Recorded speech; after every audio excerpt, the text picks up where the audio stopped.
Welcome everybody. I'm excited to be here with Dr. Tom Wall.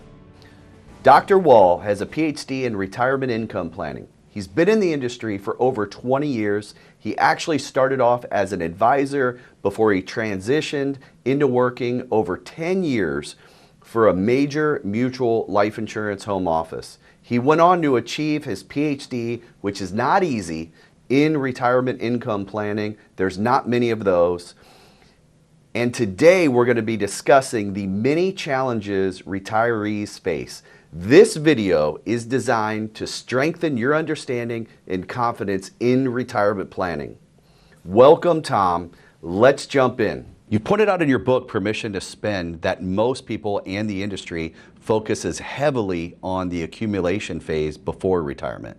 Why do you think that has become the dominant philosophy in the industry? And when we do that, or when the industry does that, what do you think is missing with people's financial plan, retirement plan, when we don't give the equal attention to the distribution planning side? I think the financial planning industry requires a lot of sophistication. I've been in the business 23 years and I continue to study and move my knowledge forward. So when you first start out and when you first start learning it for yourself as a client, that's really what it is about, is, how much money do I need to retire on and how do I get there? Basically input versus output. The problem is it's only half the equation. It's not the amount of dollars that you have at retirement. It's also how do you then spend it for the next 20, 30, maybe 40 years if you're around that long. So I think it's just the easy approach. It's how do we accumulate as much money as possible? There's tons of calculators out there to help you with that. It's fun. I call it financial entertainment. You turn on CNBC and there's stock tickers, going across the bottom. Nothing could be less relevant for you on a day-to-day basis than what a stock price is doing. And it's just fun, frankly. So I think the lazy approach, or sometimes the unsophisticated approach, is just trying to accumulate money. And think about where we spend most of our lives during our working careers of 40 or 50 years. We don't have that much. To even think about how the money comes out seems kind of crazy when you're younger, when there's not even enough money there yet to think about. That's such a great point. I love how you framed that. It's only half of the equation. We see it from experience that a lot of clients just spend decades building wealth, but very little time planning on how to actually spend that wealth. And we get calls almost weekly, sometimes multiple times a week, with unexpected life events. And as you said, we get people, expenses go up. You have the unexpected life events. And the things that we don't even know that we're going to need in retirement, we're going to spend money on. I had one client say to me a long time ago, he's like, you know what, Eric? Every time I leave my house, I spend money. So with that in mind, a lot of people lean on very simple rules for complex problems, like this so-called 4% rule. Can you tell us the history of that 4% rule and where it came from? Absolutely. Yeah, it's probably one of the most popular retirement planning rules out there. And I think even a lot of consumers know about it. And when you think back to like the 1980s, at the time when, mortgages were 15% and savings rates were in the double digits as well, it was actually a feasible retirement strategy to put money in CDs at the bank, live off your 8 to 10% interest. And as long as you didn't invade principal, you were good. You had money forever, effectively. Well, as rates started to fall into the 1990s, there was actually an advisor named William Benjamin at the time who pulled out a data set and with a spreadsheet actually did backwards calculations, just wondering, hey, if we did have a portfolio of, stocks and bonds, say 50-50, what could we have actually taken out such that it would have lasted with inflation adjustments for exactly 30 years?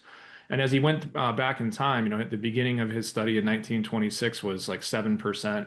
And then a couple of years later, it was like a few percentage points lower and then higher, meaning if you retired with a $1 million, then your safe withdrawal rate was 7%. You could take $70,000 in the first year, increase it by actual inflation for 30 years straight, and would have spent the last dollar on the last day of that 30-year period. But the volatility of that safe withdrawal rate really jumped off the page. Every couple of years, it was a few percentage points higher or lower. And the lowest point that was studied over that period of time in his study was 1966, when that rate showed up as just over 4%. So it wasn't meant to be a rule. It was meant to be more of an observation that in the worst case that we've observed over the last 100 years, 4%, would have been the lowest safe withdrawal rate. So as long as you spend 4% or less of your portfolio in the early years of your retirement, you should be okay. But the major assumption there is that the next 100 years looks like the last 100 years. And we're talking about one of the greatest economic expansions in all of history, unmatched by any developed nation out there. For example, what I'm showing you here is my own calculations based on some of that original research. Basically, in 1926, hypothetically, if you had retired with $1 million, you could take 7% of that based on what a 60/40 portfolio of stocks and bonds actually did and increase that income by actual inflation each year, not some assumed rate, but actual inflation, such that you would have spent the last dollar on the last day of that 30-year period of time in your retirement. So it was really just, it was not meant to be a prescription for your retirement. It was just an observation of a 30-year retirement. What would that have been? So what jumps out the page to me is the volatility year to year of what that safe withdrawal rate actually was. In 1926, it was 7% or $70,000 out of a million. Just a few years later, it was down to 4.5%. A few years after that, it was 7.5%, and then down, and then up, and then down, and then up. And what happened was in the 1960s, we had the stagflation that followed of the 70s, where the market wasn't going up, but inflation was running rampant. And then we had a big market crash in 73 and 74, and that all led to that being the worst case scenario. My numbers show 3.5% being the safe withdrawal rate because I used a 60/40 portfolio and assumed some modest fees for your investments. I think the original research didn't include fees, and it was a 50/50 allocation. But what really jumps out is just 16 years later in 1982, not even a generation later, you had 3 times the safe withdrawal rate, 10% almost of what you could have taken out of that portfolio, or $100,000 out of a million.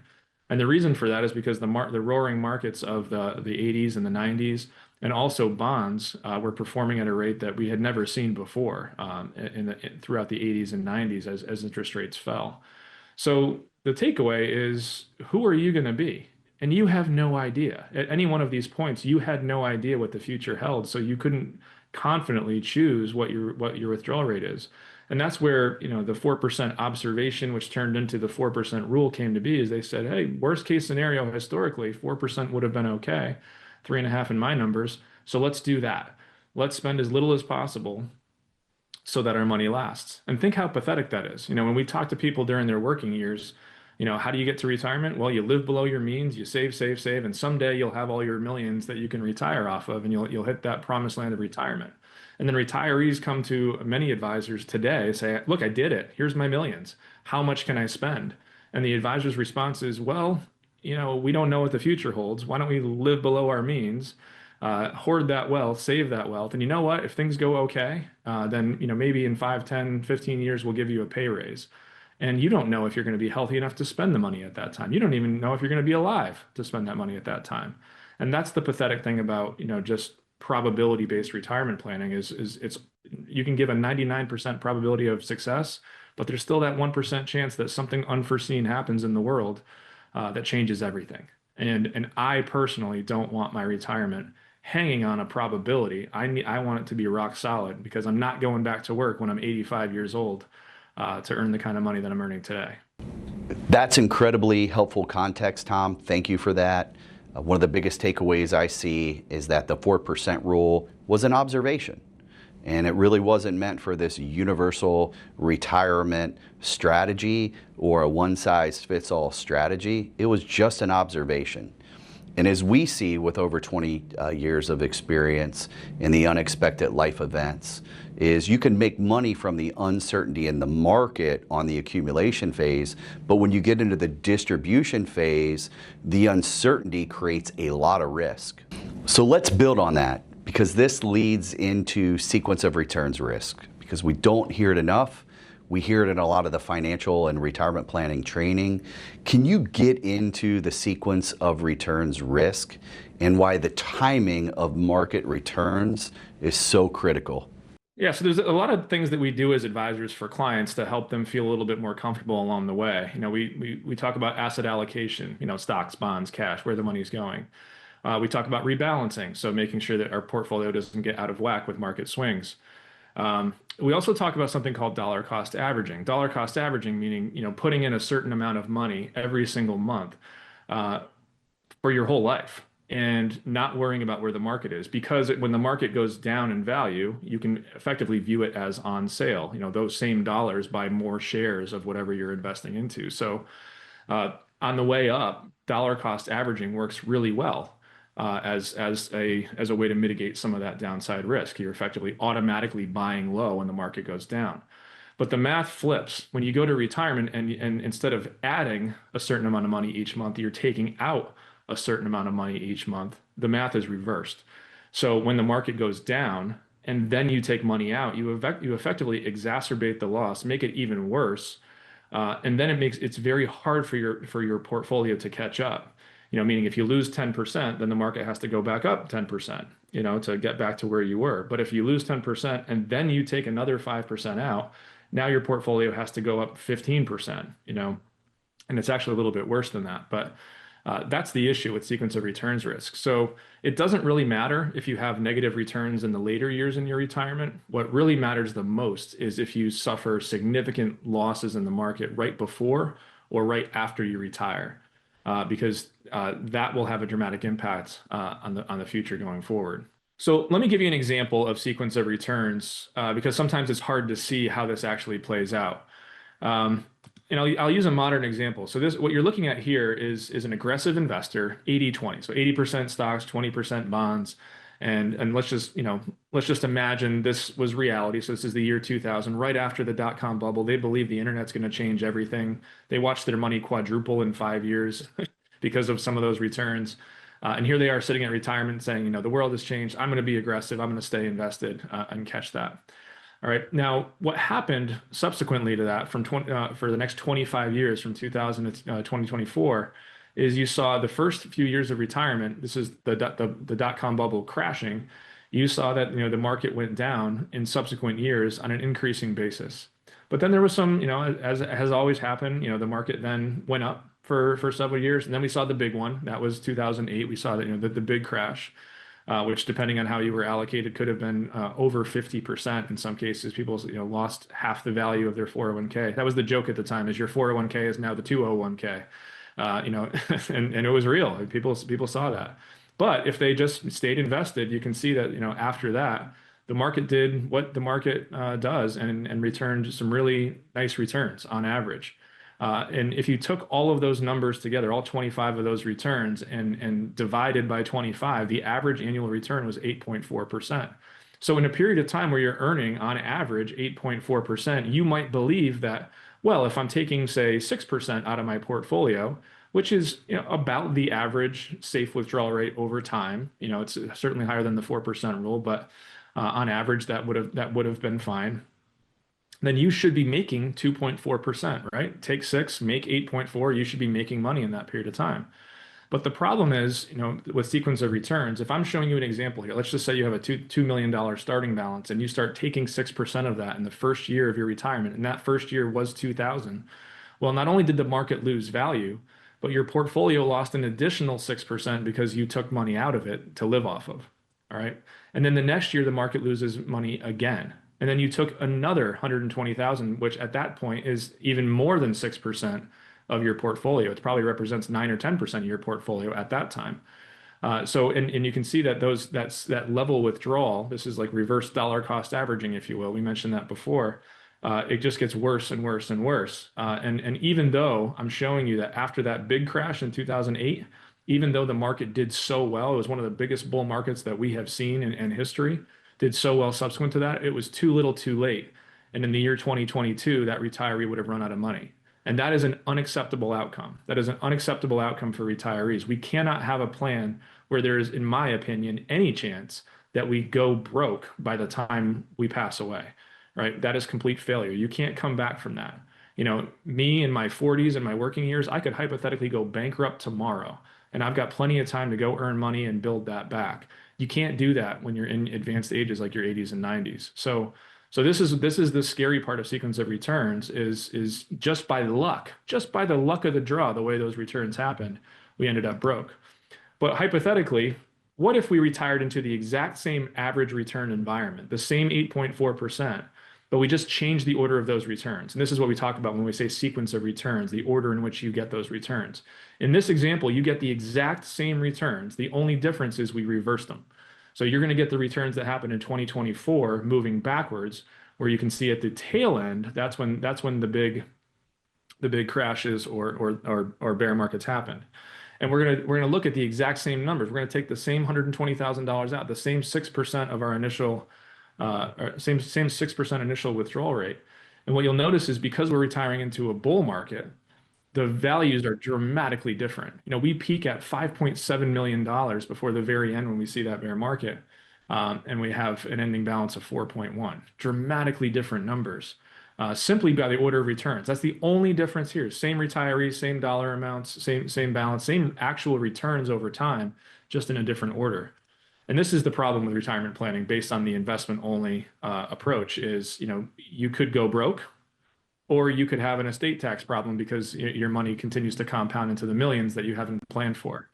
And what we really want to do is we want to narrow down the possibilities. So sequence of returns, which is one of the biggest things we need to plan for. We need a cash reserve. We need something that doesn't force us to be selling low, locking in losses, or making those losses for our portfolio worse by having stable assets outside of that distribution strategy.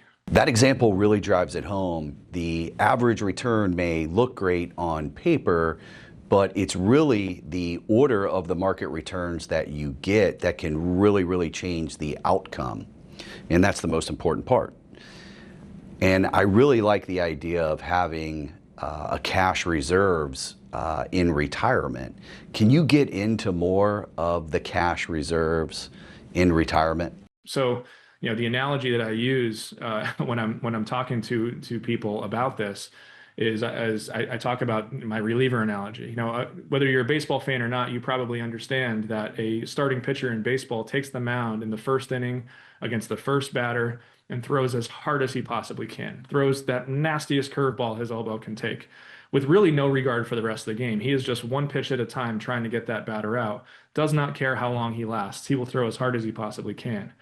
But what gives him permission to do that? Right? What gives him permission to approach the game that way? And what gives him permission is that there is an army of men out in right field warming up the entire game, desperate to come in and prove themselves too, called relievers, relief staff. In fact, optimal baseball strategy generally says that a starting pitcher will pitch typically 5 or 6 innings, and as they start to tire out, they'll bring in a fresh arm. It's very rare that a pitcher will pitch an entire game. It's why it's so celebrated. But really what I want people to think about is how differently would that pitcher approach those early innings of the game if they knew that they were the only pitcher on staff, they had to pitch the entire game, even if it went to 18 innings or 6 hours long, because there is hypothetically no definitive end in baseball. What that starting pitcher would do is hold back. That fastball would be far less fast. That curveball would curve one heck of a lot less. The stress they would put a lot less stress on their arm to make sure they made it through that game. And the batters would be teeing off, right? It would be a suboptimal performance. And what I'm describing is what I find most retirees are facing right now as they approach retirement. They don't know how long that retirement is going to last. Their one pitcher on staff is their investment portfolio, and they don't know how long it has to last. They don't know how the game is going to go, how markets are going to return, what tax rates will be, what inflation is going to look like, healthcare shocks. And because of all those unknowns, they end up holding back and under enjoying the retirement that they probably can have. When in reality, we can shift risks out of the portfolio in a variety of different ways so that they can put a reliever on staff. How differently would they approach those early years in their retirement if they had a reliever on staff? That's such a powerful analogy, Tom, about having to rely on more than just one arm in a game by having multiple assets to back you up in retirement. Can you talk about some of the strategies that you would use in retirement to have that backup plan, to have that buffer asset? Sure. So, I mean, everything that you put your money into that has any kind of reasonable rate of return typically carries risk. You put money in the stock market, it goes up, it goes down. So, the timing of how that money comes out is really important. Bonds are the same thing. Real estate is the same thing, more stable, but does go up and down over time. So basic rule of investing is buy low, sell high, right? We don't want to be selling assets or cashing out assets at depressed values because, like I just described, we lock in those losses or make those losses for our portfolio worse. So the way around it is if you believe that the market will rebound and the market will go back up, which it always has. It always has come back at some point. Sometimes very quickly, sometimes it's taken years, but it does come back. Then with that mindset, what if we had another asset in our portfolio that was guaranteed to be higher in value? What if we had, a cash-like asset? And there's a lot of different options out there. So cash is one of them. That's a traditional one of the investment world. Permanent life insurance, certain kinds of permanent life insurance, like dividend paying, participating whole life, is guaranteed typically to go up in value every single year. There's some other ones that carry a little bit more risk. Some people will talk about home equity to some degree, although that carries some risk. But having an asset outside of your volatile portfolio that you can tap into in the inevitable years that your portfolio goes down in value, which historically, depending on your portfolio construction, has been about every 4 or 5 years. So that's what we describe as a buffer asset or a volatility buffer. The concept of a volatility buffer is not so much that you're going to have this crazy amount of additional income, but what I'm showing you here is the exact same chart. Based on that data, I actually had a data scientist run this and say, okay, so if we had just 1 year of income that we could pull from a buffer asset, again, a buffer asset defined as something that can't go down. It doesn't have to be any particular product, just some other source of capital. Heck, it can be a loan from your rich uncle. I don't care where the money comes from. It's just that in the first year of that 30-year return pattern that we see a loss, we pump the brakes. We don't take money out of that investment account. We take the money from some other source. What you can see here is that the safe withdrawal rate in all cases goes up because we're not, creating that additional loss that year. So in some cases, you look at like the 1950s, for instance, or even more modern times, that just having 1 year that you can take off can increase your safe withdrawal rate on the rest of your assets as much as 1%, which is a lot. 8% to 9%. That's a $80,000 versus $90,000 of income. And if we have, and it's pretty linear, the more years that you add, at least to a certain degree, if you have 4 years you can take off, you can see that those safe withdrawal rates on the remainder of your assets gets quite high.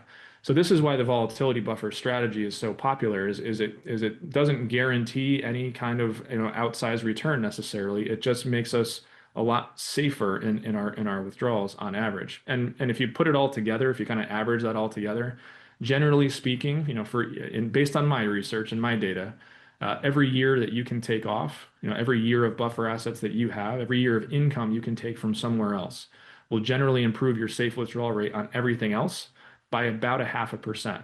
So 5% turns into 5.5 with one, or 5 turns into 6 with two, and on for a while. So that's one of the core things we're trying to do with our clients is make sure that at the very least they can weather a 3 to 4 year storm, which is about as big as we've seen historically, so that we can leave our portfolio alone and let it recover, which, it always has. So the bottom line is what I see, you end up having more money. Yeah. And that was the goal in your portfolio when you started it, is to make money in the uncertain time by letting it grow. You'll feel more comfortable taking more income off of that investment portfolio because you have the backstop of that buffer asset.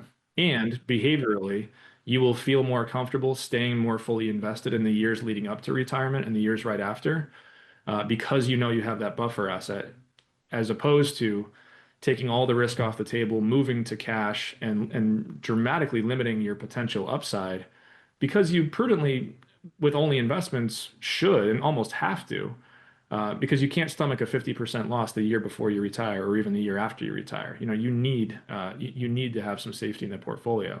And these buffer assets create that. That's a great breakdown. And what really stands out to me is it's not just the math, but it's the behavior. And having that buffer asset, as you said, and I see it from our experience, can really, really help people protect them when the market goes down. It can really help protect that behavior. It can really give them that mulligan for all the golfers out there, because in the market you do not get a mulligan. If we go back to this example where we show, that decline in those early years of retirement. Remember that example I just showed you? This is that first sequence of returns. We retired taking 6% out of an 8.4% average. Remember what happened there? We started with a $2 million balance and very quickly it went down and we ended up broke, an unacceptable outcome. Well, let's just imagine for a moment that is your reality, right? That let's say that is you, but you included in your strategy a buffer asset, something that was outside of the market, something that couldn't go down, something that must go up in value. And we're not even going to define what that is. There's a whole host of ways we can do that. If we had money outside of your portfolio, just going back to this return pattern, if the market loses value in year one, two, and three of our retirement, then in the following years, we're going to pull money from somewhere else. So in years two, three, and four, we're going to pull money from some other stable asset that can't go down. And the results are dramatically different. Yes, your portfolio goes down in value, but because you didn't kick it while it's down and exacerbate those losses and pulled money from somewhere else, the balance was much higher to then rebound off of. And even in this more negative return pattern, you can see there was volatility along the way. But just taking 3 years off and pulling money from somewhere else means that 25 years later, we still had a couple $1 million sitting in that account. And the difference is pretty dramatic. In this example, it's $360,000 of buffer income, $120,000 per year, left us with $2.24 million of additional net worth at the end of the day. And that's the idea of a buffer strategy. It's not necessarily to give you outsized returns or anything like that. It's simply an income strategy so that we're not acting against our portfolio with reverse dollar cost averaging. That's the key. So, when we talk to clients about what they can do with their money, nothing wrong with retirement accounts, nothing wrong with accumulating those millions. But when we're thinking about how the money comes out, as far before retirement as we can, although it works at retirement, we want to have assets in other stable sources so we can stay invested, so that we can continue to shoot for the stars and try to continue to generate wealth for the decades that we are still around to do so. That's such a powerful example, and I think it really makes it real for people, and how you demonstrate it. Just a small shift in strategy can have a very, very dramatic difference in income and total wealth, which is what most people really, really want when you ask them. So as a PhD, can you tell us what your buffer asset is that you use? Yeah, so it really varies by person. For me, I am a person who loves my people. I got two boys 11 and 14 years old. My wife, I love them to death. And my value system as a man is I'm going to provide for them no matter what. And when I'm finally done on this earth, I'm going to leave a legacy behind for them so that they don't have to worry about money to the extent that I did. So for me, life insurance is a big piece of my plan. There is a form of life insurance called participating whole life insurance, typically issued by some of the major mutuals in our country that do have those guarantees. They have a guaranteed cash value that goes up, but historically, most of them have been paying dividends since Civil War times, consecutively every single year. Those dividends are effectively outperformance above and beyond those guarantees. So for me, I have a very large portion of my net worth in cash values of that whole life insurance for a whole host of reasons. The biggest one being the death benefit, knowing that my family's taken care of along the way. But it builds that cash reserve along the way that I can use so that with the rest of my money, I don't have to be playing scared. I can actually stay more fully invested. I can shoot for the stars in equities. Maybe I'll buy a rental real estate, continue to fund my business. I won't have to be, playing scared years before I retire because I'm worried about losing money. I know that I've got that reserve in place. But also, it's got some pretty amazing tax advantages where that money can grow tax deferred and if done properly, can come out income tax free during my life or even upon my death. What really stands out to me is how you're not just acquiring an asset based on return. That's important, but you're choosing it based on, and I agree with you, how it aligns with your family, your values, your purpose, and how it all ties together. And I really like the example how you said that this can help me generate possible higher rates of returns in other assets that I might own. So it lays a great foundation. So let's go a level deeper than that. So you mentioned performance. Can you show us how these policies have actually performed over time? Compare that to how other fixed income options have performed over time? So one of the reasons that I use uh, dividend paying participating whole life insurance is because of the performance that I enjoy along the way as well. What you're looking at here is a chart of a major mutual insurer over the last 100 years or so. And what I've actually mapped that against is something called the Moody's Seasoned Corporate Bond Average. That's a little bit technical and somewhat related to the way that these companies invest themselves. But if you just think of it as kind of an index of new money rates for bonds, basically bond yields over time, and if we're comparing, the dividend interest rate, the gross dividend interest rate that you're getting from these carriers, before mortality and expense and all the things in the contracts, you'll see that they move up and down over time. And the reason for that is the major insurers are investing a lot of their money into fixed income vehicles like long-term corporate bonds as a way to not only preserve capital for their policy owners, they have hundreds of billions of dollars in many cases, that they're reserving to pay death claims down the road when clients eventually pass away, but also to capture some yield along the way as well, to make money for either the insurer or, in the case of a mutual, for their policy owners in the form of a dividend. So the reason I use permanent life insurance in my portfolio and think of it as an alternative, to cash or bond allocations, is because over time, the rate environments kind of move up and down together. So what you'll find is that you can see that the dividend interest rate tends to follow the rate environment, but with a lag. It takes these insurers several years to average in new rate environments, whether higher or lower. But over time, you've gotten pretty significant rates of return out of these major mutuals, with some pretty attractive tax advantages and accessibility along the way. The illustration that you showed tracking interest rates is going to be very, very beneficial for our clients. I can just see it right now. Tom, you also touched on something that I don't think gets enough attention, is taxes. Can you go over some of the biggest mistakes that advisors and retirees make when it comes to taxes and structuring strategies and products? Well, if you're talking to most of our clients tend to be, relatively high income earning people. They're earning six figures, multi six figures, sometimes even more. And taxes is always a concern. When it comes to, they hate paying taxes, they hate doing their taxes. And they're always looking for ways to save money on taxes. So one of the great tax advantages out there are retirement accounts. There's IRAs, there's 401ks, there's a number of different plans out there. But retirement accounts allow you to effectively defer taxation. So you can put money into these accounts, not pay income taxes today, but someday down the road, they will be fully taxable. And that sounds like a great idea, and it is a great idea for most people along the way, especially for those in higher income tax brackets. The problem is you didn't actually avoid taxes. You just deferred them. You kicked the can down the road, and someday that money will come out fully taxable. So when you get to retirement, if you are, lucky enough to be one of those IRA millionaires, we call them, that has a lot of money in their qualified plans, every dollar that comes out of those plans is taxable as ordinary income. And there's this thing called required minimum distributions, or we call them RMDs, where at a certain age, typically 73, when that money has to come out, the IRS effectively forces you to take the money out of these plans because you've deferred taxes your whole life, and they want their revenue.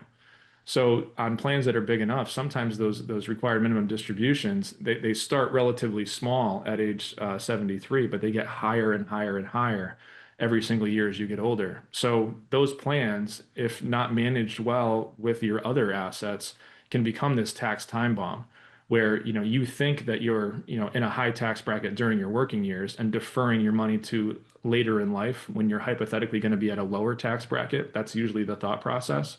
Well, with some success, you find yourself in retirement at exactly the same tax bracket and potentially higher. The tax rates right now are set as permanent in the tax code, but it's only as permanent as the next Congress. Congress will come in and they can change the rules, or with national debts being high or wars to fund, Congress could decide that you're too rich and we think that you should be paying a higher rate down the road, and then that whole plan is shot.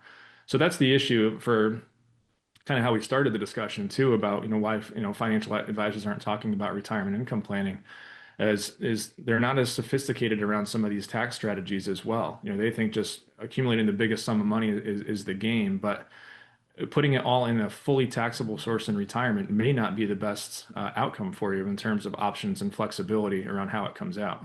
Tom, is this where a buffer asset like permanent life insurance could help with those taxes? Oh, 100%. That's a big reason why I do it. So there's a concept called, Roth IRAs or Roth 401ks out there where you can, instead of what I just described, where you defer taxation till later, you fully pay income taxes today, but put it in that account. And then when the money comes out in retirement, it comes out income tax free. So that's a very favorable tax treatment, but there's some rules around that. There's income limitations around funding those vehicles.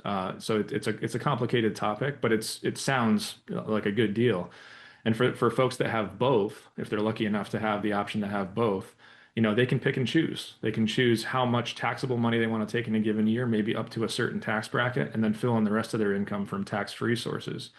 So permanent life insurance is taxed similarly. It's not quite the same, but it grows tax deferred, and depending on how the money comes out, it can come out, via policy loans or up to your cost basis during your life, income tax free. So for me and my planning personally, I view that as not just a buffer for market volatility. I consider it a buffer for taxation too. It allows me to, effectively design my income in such a way so that I'm paying taxes up to a certain amount. But before I start taking so much that it pushes me into further tax brackets, maybe I'll take some additional income out of my permanent life insurance, tapping into some of those cash values. And that allows me to mitigate that tax risk as well. And really, market risk and tax risk are kind of the two big things that we're trying to solve as advisors for clients. Not that we have any crystal ball or have any idea what the future is going to hold, but we want to be putting assets in various places, not just from a risk standpoint, but from a taxability standpoint, so that we have the maximum amount of options and flexibility when it comes out. You're actually designing your income to take into account not just the market risk, but the tax risk, which I don't think most people think about. And to your point, if we do a good job managing the market risk and the tax risk, there's still another big risk out there that we have to manage. So as a PhD, I would like you to get into some of the risk with what they call longevity risk. Well, longevity has been called the multiplier of all risks. So, when you retire, there's some major risks out there. There's market risk, like we just described. There's to some degree tax risk, but there's more. There's health risks too, and that can decimate a retirement if those costs get really high. And of course, there's the unforeseen needs for cash. There's emergencies, things that come up. So I think when it comes to longevity, the longer you live, the more opportunities there are for those bad things to happen. And it used to be that you would retire when Social Security first came into play, in the early 1900s, you weren't expected to live that long. Most people didn't actually make it to old enough to claim Social Security at that point. It was meant to be a backstop, and now it's become a cornerstone of retirement planning. So longevity risk is a big one where, it's very easy to plan for retirement. If I know that I'm going to drop dead exactly 15 years after the day I retire, I can very easily, with a calculator, buy the right products to spend all of my money on the last day of that 15 years. The issue is that if it could be 35 or 40 or even more as longevities expand, that's a much harder thing to plan for. So even that 4% rule we talked about, that was based on an assumption of 30 years. If you draw that out to 40 or 50 years, if you retire at 55 or 60, there's a solid chance you could live into your hundreds. All of those risks just expand. So longevity is a big one, and it's easily solvable. It used to be solved by the pension world. Pension, you'd work for a company long enough, they'd offer you a pension and guarantee you an outcome or an income that you can't outlive. Annuities are a way to solve that privately. You can effectively trade in your retirement accounts for annuities, which are privately issued contracts by life insurance companies that will pay you for as long as you live. There's ways to solve for it, but the trade-off is oftentimes people feel that there's this loss of liquidity by doing that. They're giving away money that they can't access anymore, or they're afraid that that money's not going to pass to the next generation. And those are all the conversations that need to be had around retirement income planning. and kind of goes back to where I was saying before, is if you can have thoughts in mind well before you retire about how the money's going to come out, you can optimize your income to a great degree. Tom, you brought up annuities, which I think is very, very interesting because I think one of the most compelling studies I've seen out there is the Ernst& Young study. And we're also seeing a lot of updated Monte Carlo simulators incorporating buffer assets and annuities. Can you go through some of the details, the compelling data that was found from the Ernst& Young study, and how some of the most recent Monte Carlo updates are incorporating buffer assets and annuities? Yeah, absolutely. So I kind of back to where we started. I look at the financial planning world full of people that call themselves financial advisors, financial professionals, whatever. It tends to be that if you are born in the insurance world, you view life through an insurance mindset, life insurance, annuities, guaranteed products as ways to accumulate wealth and spend wealth in retirement. And vice versa. If you were born into this, profession in the investment world, you view everything through a probabilities-based investment lens that you can manage a portfolio just as well and spend that way. So there's always, you get two retirement planners in the room with those two mindsets, and they fight like cats and dogs. So this has been a debate that's been going on for decades. So Ernst& Young stepped in and actually, was able to do a study on what is the optimal retirement spending strategy on average, using a whole host of what they call Monte Carlo simulations, all the potential outcomes that we can mathematically think up. What was the optimal on average strategy? And it was not investments only. And it most certainly was not insurance only. Insurance meaning, annuities, life insurance, things like that. What they found was that the optimal strategy actually included both. And depending on what your goals are, how much you do will shift, depending on how much of a legacy mindset you have, or want to leave money to the next generation, or depending on how conservative you are in terms of how much money you want to be rock solid guaranteed versus taking some chances in the market. It'll vary, but they found, anywhere from 20 to 40% of your assets in retirement being allocated toward guaranteed insurance-based products was the optimal strategy. It gave you the most, on average, flexibility and in maximum income during your lifetime, while still, giving a nod to the fact that you're a retiree that has other people in your life that you love, that you want to take care of and want to make sure that there's money left over for. Tom, what you're really highlighting here is something that I actually really, really believe in. It's not about picking sides. It's you need an education in not just investing in the right way to invest that increases your probability of success, but also about the retirement distribution and the retirement science that you're so educated on. And naturally, that leads us into how people spend their money over their lifetime, because it's not static. As I mentioned before, we get phone calls almost every single week, sometimes multiple calls a week about unexpected life events. Can you walk us through examples of how your data says that people actually spend their money over their retirement years? And when it comes to retirement spending, there's three different phases that people will talk about.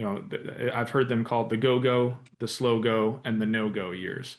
What that is a nod to is the fact that people in retirement, generally, empirically, there's countless data sets that show this.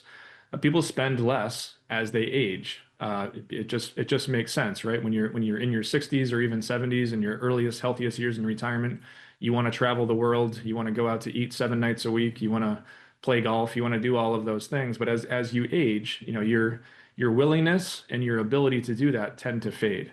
So retirement income planning is really not about more money overall. You're not increasing your overall net worth.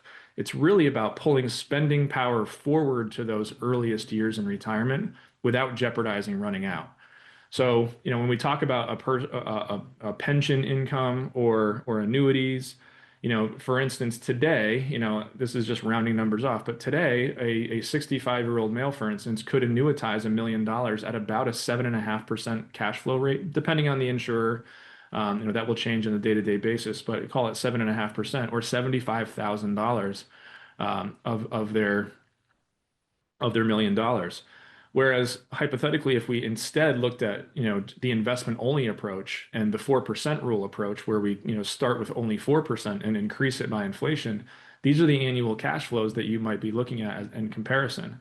And what you'll notice there is you don't actually get a pay raise based on that inflated income, solve for 20 years. That 65-year-old is now 85 years old. So that dark blue bar is illustrative of really what we're trying to do. This is, in a nutshell, retirement income planning. How do we pull forward the ability to spend as much money in retirement in those early healthiest years without jeopardizing running out of money? And that's what annuities do perfectly. They will continue to pay that income. That insurer that issued the annuity, they will pay that $75,000 as long as you remain on this earth, no matter how long that ends up being. So that's the value of annuitized income, which is very pension-like. It's very much like a pension that you would get through work, just purchased privately. So Tom, let's bring it back to something personal. So you mentioned that you're a husband and a father, and I am too. And it's not just about theory and the fun academics that you and I like to talk about, but it's about taking care of the people that matter most. So when you were looking for an advisor, what attributes did you look for? That is maybe the hardest question to answer. I think about the number of, say, medical professionals I've been through in my life. They were all smart, credentialed, seemingly nice people. But at the end of the day, there were other professionals I found that knew their stuff better, and were going to serve me better for what I was looking for. So I think in the financial space, it's very similar. I just mentioned if, depending on where your advisor was born into the business, whoever recruited them into the space, they're typically going to have an investment mindset or an insurance mindset. I think the best advisors, though, are the ones who can demonstrate that they do both. I think an advisor today needs, because of the complexities that increase on a daily basis, they need to know about taxes. They need to know about at least the basics of legal planning and estate planning. I think they need to know about investments and help to, at the very least, allocate you toward the right things. If they don't need to be a portfolio manager, but be fluent in that. And they absolutely need to have an insurance license and be able to talk about life insurance and annuities, because at the end of the day, those are the products that were designed to transfer wealth and maximize income during your life and shift risk out of your portfolio, risks that you're comfortable with during your working years, but will be far less comfortable with prudently during your retirement years. So, advisors that have professional designations are typically what I'd be looking for. You're going to want someone that has those letters after their name. But I would be asking questions during the interview about what their background is, what products they represent, and most advisors will say, I do it all. But dig deeper. Ask questions about what is their philosophy on retirement planning. Ask them about, okay, you're talking about how I can save more money and how we can accumulate that into retirement, but what is your strategy for spending my money down? And if you ask that question and they don't have a good answer, that'll tell you pretty quickly what kind of advisor that they are. Because at the end of the day, it's just trust. You're going to want to know, like, and trust your advisor. This is ideally someone that you're going to spend the next 20, 30, 40 years of your life with. So I think the relationship is the most important. But I find if you just ask that simple question up front, is cool, this all makes sense to me, but tell me exactly how you think this money is going to come out. And if they don't have a great answer for you, that tells you that you're probably working with an advisor that's just kind of focused on accumulation and gathering assets, but maybe not be serving all those other needs. Thank you, Tom. This has been a very, very powerful conversation and a lot of education on, it's not just accumulating wealth, but it's also about income, because that's why we're saving money. And all these risks like sequence of returns, taxes, longevity risk, they have to be taken seriously. And retirement isn't just about having enough and having an amount, it's about having a plan and having someone that can guide you, that understands not just investments, but also understanding insurance and financial planning and retirement planning. So we really appreciate your insights. Thank you, Tom, and for everybody else that has watched, thank you for joining us. We know this has been helpful, and stay tuned because we're going to be doing a lot more videos just like this with experts just like Tom.